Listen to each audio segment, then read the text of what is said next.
안녕하십니까. 부동산이 알고 싶다 김정원 팀장입니다. 이번 시간에는 고시원 잘 파는 법에 대해서 한번 알아보겠습니다.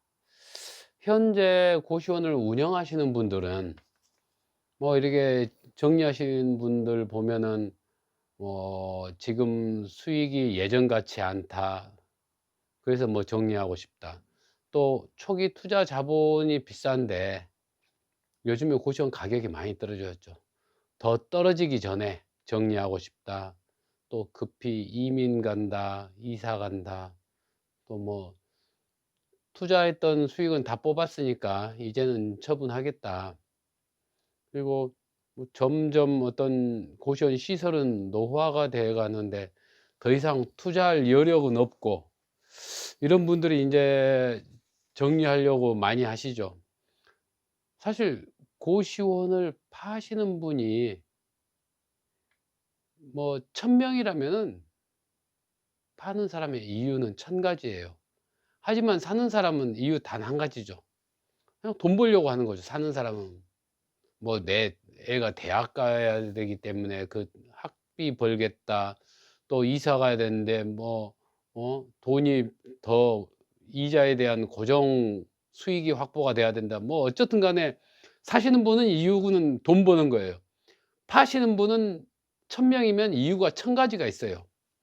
그렇다면은 어떻게 고시원을 처분해야 금액을 잘 받을 수 있을지, 잘 처분하는 방법 아니 이런 이 부분에 대해서 한번 알아보겠습니다.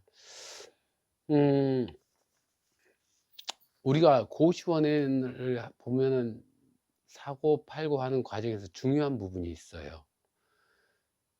고시원 수익이 나와야 된다. 그렇다면 고시원 수익을 올리려면은 어떻게 해야 될까요?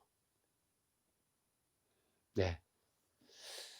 일단 고시원 수입, 들어오는 매출, 이 수입을 최대화하고 지출을 최소화해야 되겠죠. 그렇다면 이 고시원 수입을 최대화하는 방법으로는, 다시 말해서 매출을 올려줄 수 있는 방법, 이 부분이 중요하겠죠. 매출을 올리는 것 중요합니다. 근데 올리는 것보다 어떻게 보면 더 중요한 게 고정 수익 확보죠. 고정 수익 확보, 다시 말해서 단골 고객 확보하는 거죠.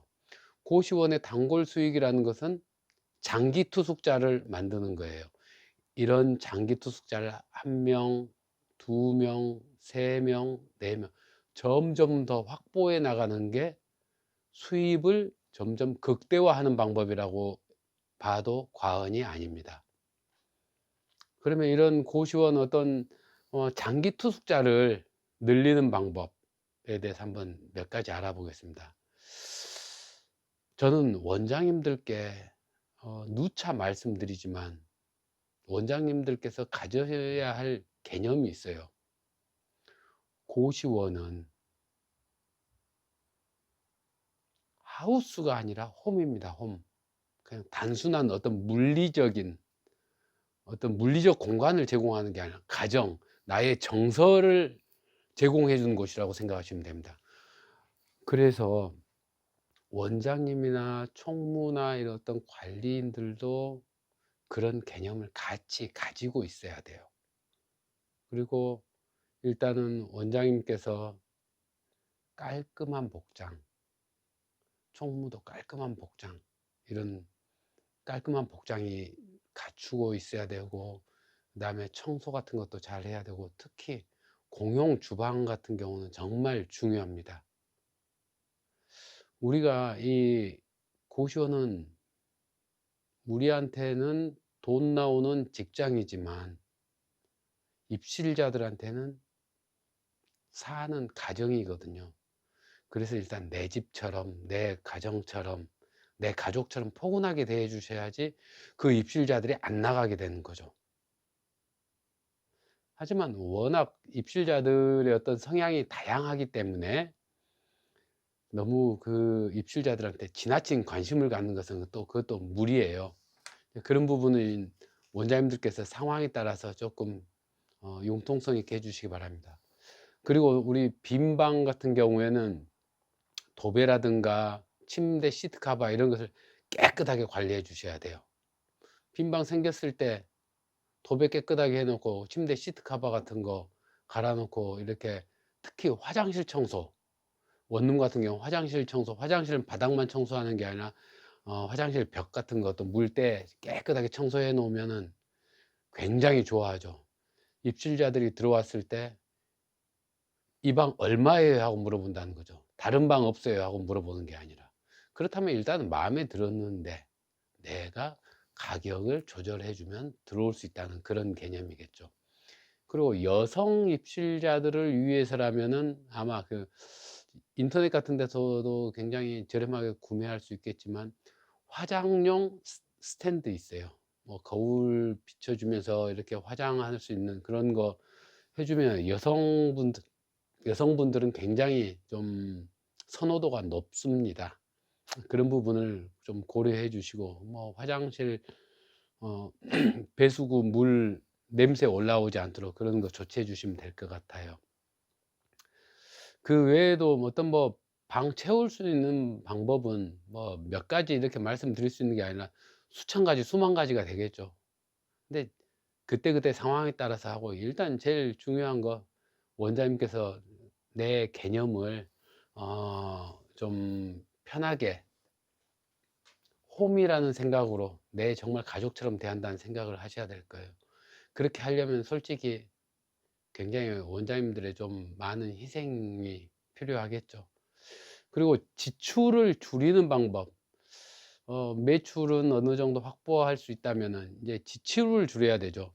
지출을 줄이는 방법으로 어떤 대표적인 게 고시원은 인건비와 공과금이죠. 사실 총무 인건비를 줄인다면은 그 시간만큼 어떤 원장님의 좀 노력이 들어가죠. 원장님의 노력이 들어가 일단, 근데 인건비 예를 들어서 100만 원, 100만 원을 줄였다 했을 경우에 총무를 안 쓰고 인건비를 줄인다고 했을 경우에 100만 원만 아껴지는 게 아니라 공실률도 줄어들 수가 있어요. 공실률이 줄어들다 보니까 좀 원장님들께서 운영하시는 데 있어서 좀 더 편하게 가실 수도 있는 부분이 많아요. 그리고 빈 이렇게 하다 보면 빈방 청소라든지 주방 청소 이런 걸 직접 하다 보면은 내가 고쳐야 될 부분이 나와요. 뭐 플러그가 고장 났다, 어디가 뭐 음 도배지가 떨어졌다, 바닥에 뭐 떨어졌다, 이런 부분이 보이다 보니까 내가 즉각 더 상하기 전에 조치할 수 있는 그런 상황이 된다는 거죠. 또 내가 주방에서 설거지라든가 주방 청소를 하다 보면은 입실자들이 식사하러 온 사람들을 만나게 되고, 그런 사람들하고 서로 인사하고 눈웃음 짓고 하면서 친해질 수 있는 계기가 된다는 거죠. 그리고 두 번째로 공과금을 줄일 수 있는 방법 같은 경우는, 사실 일반적으로 공과금이 얼마다 하면 거의 그건 음 평균적이라고 보셔도 과언은 아니에요. 근데 인제 수도요금 같은 걸 줄이기 위해서 입실자들한테 "전입 신고 좀 해 주라." 해 가지고 인원을 좀 많이 확보해서, 전입자들 많이 확보해서 수도요금 줄이는 거, 이건 고정 지출을 줄이는 데 있어서 굉장히 중요한 부분이에요. 그러기 때문에 꼭 그건 해 주시기 바랍니다. 그리고 또 뭐 인제 전 여름에 에어컨이라든가 겨울에 이런 난방비를 줄이기 위해서 좀 시간 온도 타이머 조절 같은 것을 좀 효율적으로 하는 거, 이거 굉장히 중요하죠. 그런데 그 공과금을 수도가 아니라 전기나 난방비를 아끼기 위해서 그걸 너무 좀 아끼다 보면은 오히려 공실이 생길 수 있는 그런 좀 역풍을 맞을 수도 있죠. 그런 부분에 대해서는 좀 주의하시기 바랍니다. 여러분들께서 '내 고시원을 팔아 보겠다. 내가 얼마나 받을 수 있을까?' 이런 부분에 고민하신 분께서는 저한테 부담 없이 연락 주세요. 제가 한 20년 동안 얻었던 어떤 이 경험을 바탕으로 고시원 감정 평가를 정확히라는 표현은 몰라도 최대한 시장 가격에 맞춰서 여러분께 말씀 올리겠습니다. 감사합니다. 이번 시간에는 고시원 잘 파는 법, 그 고시원 어떤 매매를 하는 데 있어서 주인의 어떤 각오라든지 자세에 대해서 알아봤습니다. 감사합니다. 부동산이 알고 싶다 김정헌 팀장이었습니다.